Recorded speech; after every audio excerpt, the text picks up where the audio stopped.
Hey guys, আসসালামু আলাইকুম। কেমন আছেন সবাই? আশা করি সবাই ভালো আছেন, সুস্থ আছেন।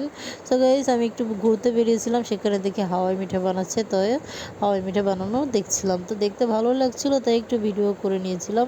তো গাইস, আমি একটা জিনিস ভাবছি যে একটা বাবা ঠিক কতটা কষ্ট করে তার সন্তানের জন্য। দেখুন গাইস, আমাদেরকে মানুষ করার জন্য আমাদের বাবা মা কত কষ্ট করে ছোটোবেলার থেকে, কিন্তু আমরা কি সেটা ভাবি? আমরা বয়স হয়ে গেলে তাদেরকেই আমাদেরকে বোঝা মনে হয়, কিন্তু আমরা কি কখনো ভেবে দেখেছি যে ছোটোবেলায় কি তারা কখনো আমাদেরকে বোঝা মনে করেছে? কিন্তু না, আমাদেরকে মনে করতেই হবে।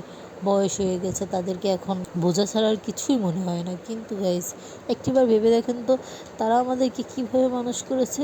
আমাদের তো উচিত তাদেরকে ঠিক সেভাবে সামলানো, কারণ একটা মানুষ যখন বয়স হয়ে যায় তখন সেও কিন্তু ছোটো বাচ্চাদের মতো হয়ে যায়। সো গাইস, আমার কথাগুলো যদি আপনাদের ভালো লাগে তাহলে অবশ্যই লাইক, কমেন্ট ও শেয়ার করতে ভুলবেন না। সবাই ভালো থাকবেন, সুস্থ থাকবেন। আল্লাহ হাফিজ।